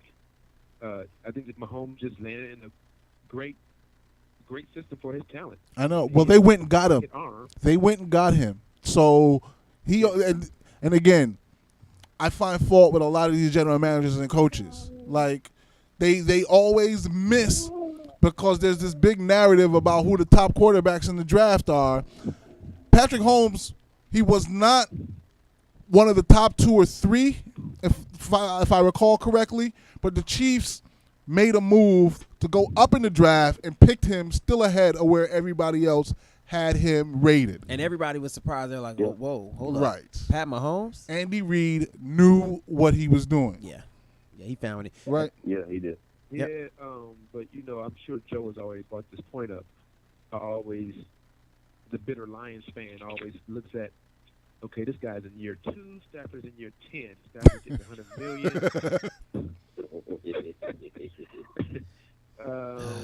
What's wrong with this picture right here? You know what, man? I just think that Andy Reid knows the type of player that he wants. From McNabb to Michael Vick to Mahomes, these are guys that who? But you know what? Mahomes, to me, Mahomes is better than all of them because of the arm talent. Yeah. Right? So Yeah. because of his arm talent and his pocket awareness, we don't even realize that if he wanted to get up out of the pocket run. and start running, He can do he it. would be gone. Yeah. I have never seen a player as athletic as this that never runs. Because Right? his arm is that nasty. And now he's doing ridiculous stuff like running full speed sideline to sideline, throwing the ball underhand, finding any angle possible to get rid of a ball. He's like Brett Favre. Don't forget throwing the ball with his left hand. Right. Yes. Right. He's like Brett Favre with a 4.6 40. Yeah. Yeah. I He's a feel like gunslinger. People like Mahomes, quarterbacks like Mahomes, learn from their mistakes too. Yeah. Like Yeah. even through his losses, Yeah. he's that type of player. Yeah, he's good. He's good. Hey, but I don't really think Detroit's problem is their quarterback. Matthew Stafford is not your problem. Hold on. We're about to get to Detroit. Okay. Before we get to Detroit, Dolphins beat the Jets 13-6. Dolphins at home. They go to 5-4. Jets go to 3-6. Yeah, that was my snoozer of the week. Yes. I'm just gonna run through these stats real quick. If y'all follow, You know what? You don't even really have to run Yeah. through the stats. It's nothing I'll there. just finish this one off. The Sam Darnold thing. The Sam Darnold thing. Everybody's in love with him. If the Jets had Teddy Bridgewater right now, they would be still in contention. Yes, and he leads the NFL in with 10 interceptions. I think he's got 14 now. 14. He has 14 picks now. And, it's early. You don't know. He could turn out to be, a great player 2-3 years down the road. But the Jets on this football game against the Lions, but go on. the Jets on this constant chase for a quarterback might have set themselves back a couple more years. Now the list is moving up for Mark Sanchez, extending Mark Sanchez, Geno Smith, Bryce Petty, our second-round pick, never saw the field, Christian Hackenberg, late first round, top of the second round pick, never saw the field, and now doing it again for Sam Darnold.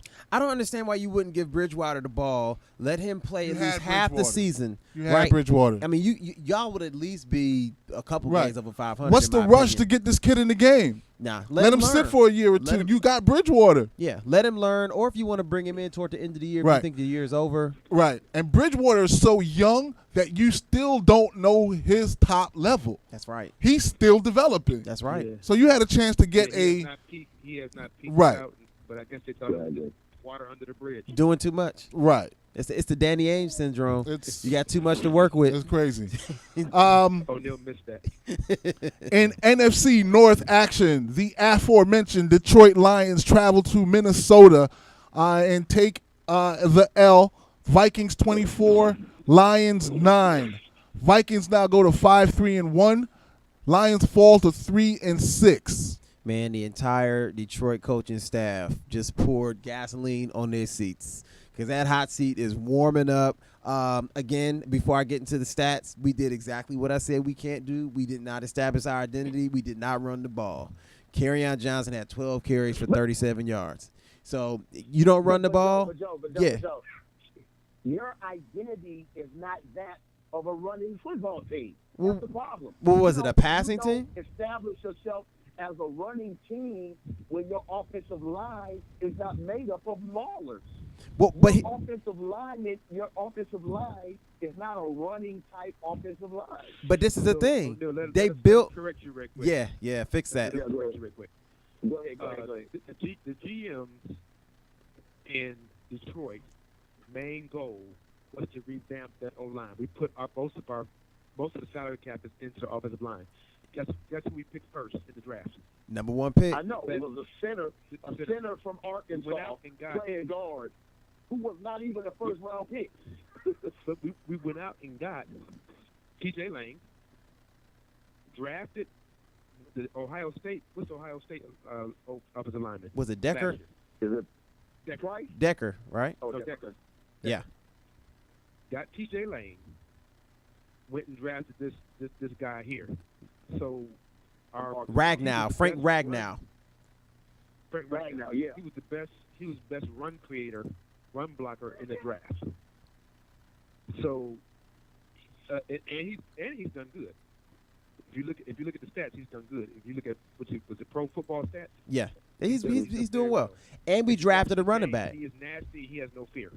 Right. So we have established the game. The problem is, if you watch Lions games, is that we waste carries on Blount. Blount has lost a half a step. And so all his carries, he has 6 yards, averaging 1.7 carries a game. 6 carries, averaging 1.7 yards, hardly goes anywhere. As soon as you put Kerryon Johnson in the game, he moves the chains. Right. He's getting positive yards all the time. So somehow they got some kind of backdoor deal with Blount. They promised him a lot at the signing table, and Patricia. Yeah. So he gives him these carries instead of just bringing a dude in at the goal line. And we don't even need him at the goal line, to be honest with you. Kerryon Johnson mauls Right. people. Right. You know the irony He's to a that. special talent. the Kerryon I- Johnson is a But special- you got to understand, Juan, even though a running back may, when they enter into the game, get so many yards per carry, you also have to consider the number of times they carry the ball. You can't expect them to get that same yards per carry. I mean, maybe in preseason or maybe in practice, they realize, well, I could be wrong. They realize, you know what, we don't need to wear this guy down. Well, Because when he was at Auburn, he didn't get that many carries anyway. because they had too many players So on he their may team. not have that history. Mm-hmm. Go ahead. He may not have that history. Go ahead. Here's the thing. They built this team in the offseason saying we're going to bring a line in, we're going to bring running backs in that can run the ball. And so since you did that, and we obviously, I mean, it's a different line than we had the year before, you have to go to it to see if it works. And every game that we've won this year, which is only 2, we've run the ball at least 20, 25 times. you got to pound the rock. When we give the ball to Matt Stafford, obviously he's not able to do it. He needs some help. We need the play action game. We need to set the tempo, and our defense isn't good enough. So you got to run the ball. Either way you look, I'd rather lose if we ran the ball 30 times and just take the loss instead of coming out every week tossing balls around, and then we can't stop anybody. We get run off the field by halftime, because that's what's going on. Because Kirk Cousins came out last week, had 18 for 22, 164 yards, 1 TD. Dalvin Cook had 89 yards on the ground. And man, really the story of the day was the defense is what really killed us. Matt Stafford got that sacked 10 times. Yeah, that's a Vikings record 10 times. He held the ball 2 seconds longer per possession every single time he dropped back. We saw that stat. Right. Than normal. Right. So, and then let's not forget the trade that we made. You know, we traded Golden Tate, thinking that was a good thing. I don't even know if it made a difference or not. I just know. And a quick note on that: Brandon Marshall is trying out for the Lions today. I heard about that. He'll probably be. So you traded Golden Tate from a team that already had 3 wins, 3-4 team. Traded Golden Tate in a division that was technically up for grabs. Give O'Neal anything else to laugh at? He laughs at everything. I mean, y'all can at least done what New Orleans did and try out Dan Bryant. Right. But this is my thing, O'Neal. If you bring in Brandon Marshall, bring in Calvin Johnson back. I'm retiring him. Right. Yeah, Calvin's smart. He ain't coming back. Why would Calvin do that? Calvin ain't coming back. I mean, why would we want Brandon Marshall? Yeah, well, at this point, I don't know what the Lions are going to do. I think me and Juan are in agreement that whatever happens, and we're okay with it. Are you? Because you're not really even tanking. You're going to end up 6 and 8 because and 6 and 10. Coaches are going to try to save their jobs, and wow. That's what's going to hurt the team. Yeah, this is it's a bad situation. Lions games, y'all will see the low football IQ of this new coach and offensive coordinator. Wow, it's bad. I believe it. Moving on. In Washington, D.C., the Atlanta Falcons get a much-needed victory, 38-14 over the Redskins. Redskins 5-3, Falcons 4-4. This is one of those. So these Redskins fans here can stop talking Super Bowl. Yeah, this is one of those games that I like to call not a must-win scenario. This is a must-win situation, right? So the difference is a must-win scenario. Mathematically, you got to win, right? A must-win situation is these type of games in the middle of the season where a win can make you 5-3 instead of 4-4, and a loss can make you 3-5, right? So every win-loss combination at this part in the season is big. Falcons coming in absolutely had to have a win. The Redskins, if they won, would have put themselves in a position to be in first place going into the second half of the season. So Falcons pulled it out 38-14 over the Skins. This game was all about the Iceman. Matt Ryan stepped up, 350 yards, 4 TDs, only 1 interception. Tevin Coleman helped out on the ground with 88 yards. In the air, Tevin Coleman had 5 receptions, 68 yards, and 2 TDs. And don't forget the contributions of Ito Smith. Oh, Ito did put in some work off the bench. But the big name of the day was Julio Jones, who had his first TD, I think, in 12 games, had 7 receptions, 121 yards. Calvin Ridley also had 6 receptions before he got hurt and 1 TD. On the other side, Alex Smith was 30 for 46, 306 yards and 1 TD. That's the type of numbers I expect from him with this 1 interception. Mm-hmm. And a gentleman by the name of Maurice Harris had 10 receptions, 124 yards. So we hopefully will hear. Hello, Maurice Harris. We've never heard of you before, but welcome. But there's something y'all are overlooking. In this game, Washington lost 3 offensive players for the rest of the season. For the offensive line. Yeah. And they already had 2 offensive linemen out in the game. They lost Paul Richardson and 2 offensive linemen. Ooh. Yeah. One of them got wheeled off in a wheelchair, so that might be, and that's bad news. One got a torn pec, and the other one, I don't know his knee, and then Paul Richardson, his knee out. They both on IR. That might be the season right there. Right, you can play with a torn pec though. Really? It's gonna hurt a lot. As an offensive lineman? Nah, you can't. Not as an offensive lineman. They'll torch you. They'll run you over. You take a shot, you're good. Nah, what are you talking about? What kind of sorcery you dealing with a torn pec on the line? Man, you be toast. That'd be probably mess your other pec up. All right, on to the next game. The Bucks and the Panthers in Carolina. Panthers get the W, 42-28. Panthers now 6-2. Bucks now 3-5. All right, we running low on time, so I'm gonna go in and jump on this real quick. Long and short of it, Cam Newton came out, had a great game, 19 for 25, 247 yards and 2 TDs.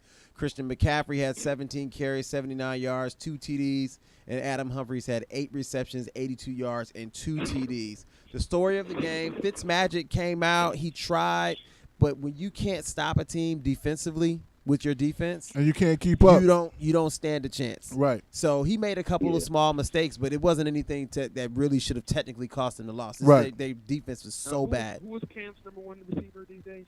It might be Chris McCaffrey. A couple notes about It's going to be McCaffrey or Calvin Benjamin. It's not Calvin Benjamin. It's the other big one. Funches. Nah, Funches ain't there. Greg anymore. Olsen. All right. Yeah, but I'm just making a point. Like Russell Wilson and Cam, I always don't think they have anybody to throw to like that. Mm-hmm. Or as far as receivers, they tight end, yeah, but as far as receivers, Nah. Well, I'm a big fan of Christian McCaffrey. I think he's the full package, and I think he's a step away from turning into Marshall Faulk 2.0. The question about him running between the tackles, I mean, he's running between the tackles really, really, really well. You know what I mean? And then on top of that, his stats so far this year, 502 yards rushing, 378 yards receiving, right? And as he becomes more and more and more involved into the offense, I think they're going to get to a point where next year he's really going to take on a load, and you're going to see 1,500, 2,000 yard kind of player. He has the full package. He's one of the rare running backs that can go the distance. He can run between the tackles. He breaks tackles. He catches. He makes people miss after the catch. I don't know about that, man. The thing, I do think he is a full. I think he's a full package in that he can catch and run. He can do all those different things. But they're gonna have to be very careful with him because one lick and he might get crunched up. What do you think about him compared to Reggie Bush? I think he's better than Reggie Bush, obviously. I think they're the same player. I think they're the same but Reggie player. couldn't take a hit either. But Reggie was trying to run people over, and that's why he kept getting hurt. Right. Cause we used to call him porcelain in Detroit. He kept breaking. Like every 5 minutes, broke. Now, if you were to say 1,500, 2,000 yards from scrimmage, Yeah. then That's what I'm saying. That's what I'm saying. No. But he could do that if they gave him 200 carries, 250 carries. He wouldn't make it. He better stay away from them tackles because he's gonna get waxed. No way. Run across the middle. You gotta realize that Cam is your quarterback / running back. Yes. You're not giving Christian McCaffrey no 20-something carries. You put him in space. That's not gonna happen. In space, he's unguardable. So that's the value in him, and I Right. think North Turner is gonna maximize that. I mean, you can run it between the tackles if you want to. Well, we'll see how it develops because I think he's getting to the point where he's taking a big load on the offense from the offense. The other point I want to make about this game, Okay. Cam Newton is a top 5 quarterback, and he's not getting credit. Say again? Cam Newton is a top 5 quarterback. I can go with that. Okay, let's think about the top 5. Quarterback? Mahomes. No, not yet. He's having a top 5 season. If I'm talking about top 5 quarterbacks, it's Brady, it's Rodgers, it's Breeze at the top 3. You talking about top 5 all time, or you talking? No. About, I'm talking about the combination of how great you are today and your history, which says to me that you can be depended on. Right, Pat Mahomes. I might not be ready to put Pat Mahomes into a playoff situation comfortably. You're going into a playoff situation with Pat Mahomes, like, all right, this is his first playoff experience. Can't wait for it to be over so he can move on to the next. But in terms of who you taking to win a playoff game, it's you. The list is Brady, it's Breeze, it's Rodgers. I'd rather put the ball in Pat's hand before I give it to Cam in the playoffs. So you would put Pat Mahomes in the top 5 right No now. way. Pat ain't never been in the playoffs. I'd give it to him. You Okay. throwing 4 TDs a week, I'd give him a shot. I'm cool with it. Okay, Juan, what am I? But who are your top 5? Brady, 1, Breeze, Yes. 2, Rodgers, 3, and then I want to go Cam, 4, and maybe Russell Wilson, 5. I might be missing somebody. What about Phillip Rivers? Nah. Matty Ice? Top 10s. Nah. Top 10. I'll take Russ over both of them. Yeah, but Matt has some really good days, and he's got some really bad ones. I don't know. I'm not. Been to the championship game. He was MVP. Like, really? Over who? I'm just saying, Matty Ice has been Yeah. into the 1 year. I've seen him fail One a good lot. year. I've seen him fail a lot. Yeah, that's why I'm saying I would give the ball to Mahomes at least this year before I give it to Cam. Not to say that he's not a top 5 talent, because I do think he's one of the elite quarterbacks in the league. It's just a personal preference thing for me. Phillip Rivers? Nah, Put them ahead. Fielding has. Rivers behind them? I like Phillip Rivers. I love Phillip Rivers, but I think Cam is better right now. Yeah, he's playing better Yeah, ball. I don't think Phil Rivers is in his prime right now. This is true, but even in Phillip Rivers' prime, he was not top 5. Do you see his stats? He's stats, beasting. His stats say He's top 5. beasting. But I'm He's just saying, beasting. man. I mean, But Phillip Rivers needs playoff success to be in this conversation. okay. Now, but the reason why he does is not solely on him. Now, I get it. As a quarterback, you win or die based off of what you do in the playoffs. A 12-year veteran quarterback, 12 years or so. But look at his playoff stats. Dude has been balling. He's balling Yeah. in the playoffs. Yeah, I like him, but you gotta have some playoff W's in that conversation. If I can put you in a group with Breeze, Brady, Rodgers, and even Cam and Russell, who have significant playoff success, you gotta have playoff wins. And I don't know, man. And Phil Jam. is not there. I like the Bolo, but Phil's not there. He should be. It's not his fault even.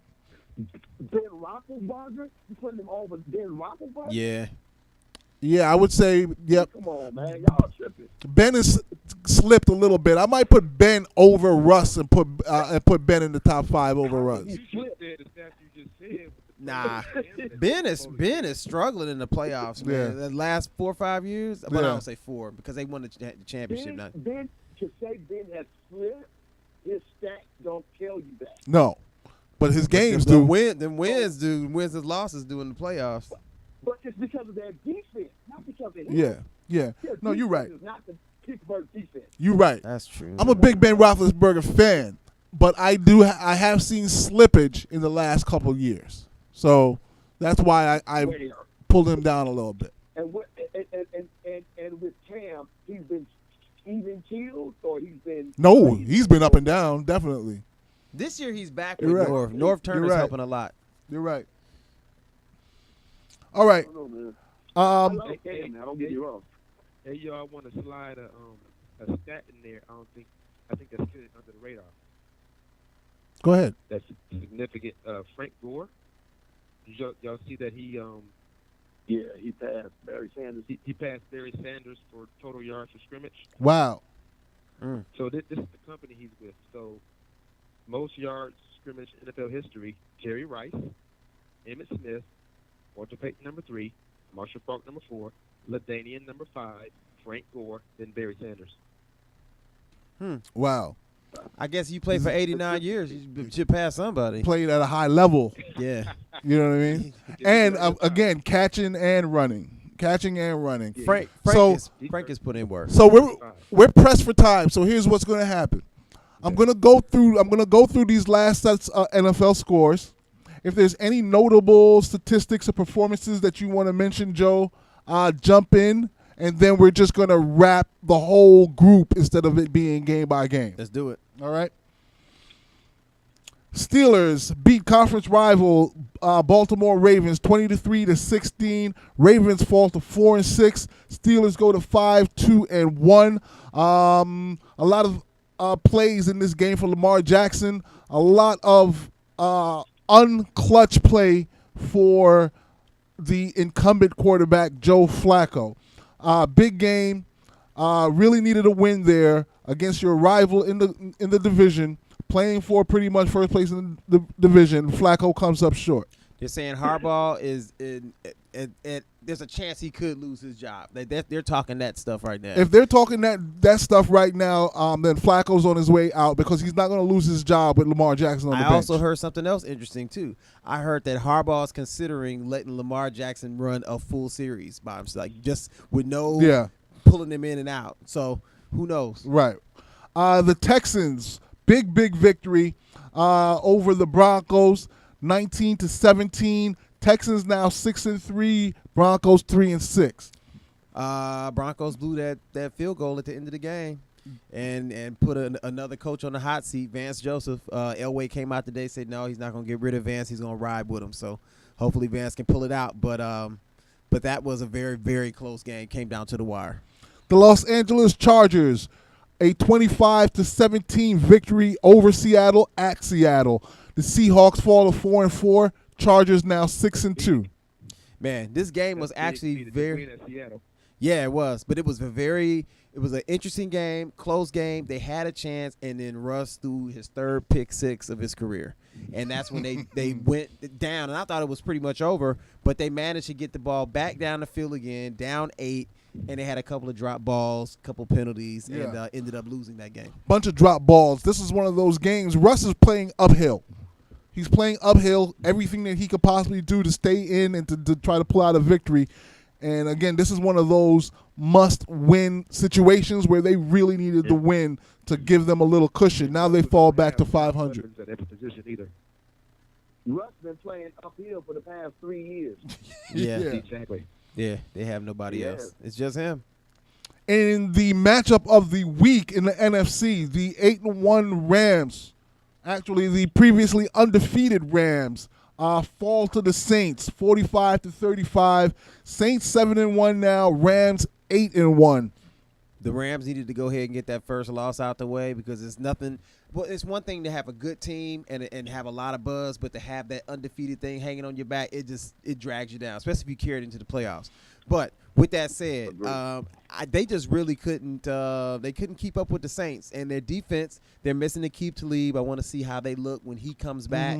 I think it'll be a different matchup come playoff time. But I do know that the Saints put everybody on notice that they are a problem. The New England Patriots with a 31-17 win on Sunday Night Football over the Packers. Patriots now 7-2. Packers 3-4. And one note from that game, Cordell Patterson is now a running back, and he looks unstoppable. Until he takes that first hit. Because there's not. Between the tackles, bro. They're running in between the tackles. The thing is, he's so fast, he hits the hole that he's gone. Yeah. But there's going to be one time somebody going to catch him with them tippy toes. This is what's scary about LeGarrette Blount. Patricia felt he had the experience with Blount and wanted to bring him with him. But you take him out of the context of the Patriots, what is he? Yeah. You see what I'm saying? Cordell Patterson had, I don't know what he had in terms of yardage yesterday, but he might have had 60 yards rushing on like 10 carries between the tackles.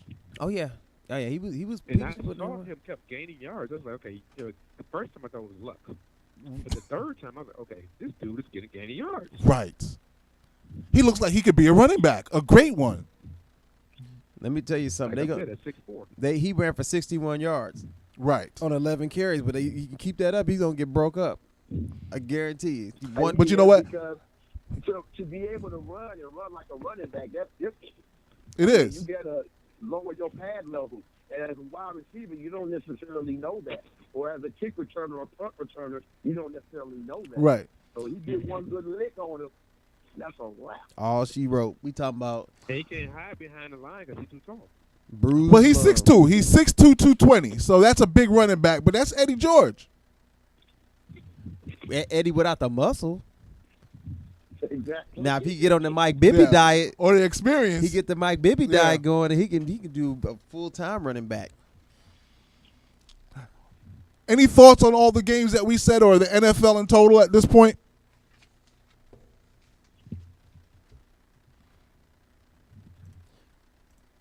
Gentlemen, anything? Crick, crick, crick. Nothing. Nada. Okay. That's it. All right. In the I NBA know currently. this game on TV right now is pissing me off. 21-14, Tennessee. Come Ten- on. Tennessee's a Remember those sneaky nights. team, man. They play a really sloppy style of ball, but they grind, man. Tennessee, you look up and you're like, man, how they up 7 or how's the game tied? They Exactly. yeah, they play crazy ball. So All right. Couple of last NFL notes. The Saints are working out Des Bryant tomorrow. Brandon Marshall worked out for the Lions today. the Lions need to work out Dez Bryant. That's what they need to do. Right. Brendan Marshall's not no Golden Tate. Nah, Ain't no slot. yeah. He's not. Brandon is he got arthritis. Hey, Joe, don't sleep on Brandon Powell. That's who they should have been putting in that slot to T.J. Jones, Brandon Powell. The speedster from University of Florida. At this point, man, I'm just waiting for the draft. All right. A couple of NBA scores live action right now. The Knicks with a 1-point lead over the Bulls, 113-112 with a minute and a half left in the second overtime. Knicks, please don't win this game. You did well enough. Let's go ahead and call it a game right there. Please. Don't let the Bulls do this to us again. The Bulls are just tanking hard. Yeah, I'm looking at Toronto up 14 on Utah. Toronto is not to be played with. Right. And they're deep. They're deep and they're big. Y'all can sleep on them if y'all I want got my to. eye on this Denver-Boston game to see if Denver for real. Actually, Denver is only down 1 point, 66-65 to Boston right now. 7:56 left in the third quarter. So yeah. And Boston. they're at Boston. Yeah. I might have to try to catch the last part of that when we get finished here. So. All right. Gentlemen, thanks for joining us tonight. All right, fellas, it's been real. Yes. Appreciate it. Thanks for coming, man.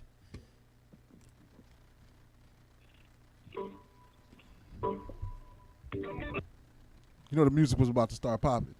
Oh yeah. You like the slow jams. All right, we gonna shut it down here. We are about to shut it down.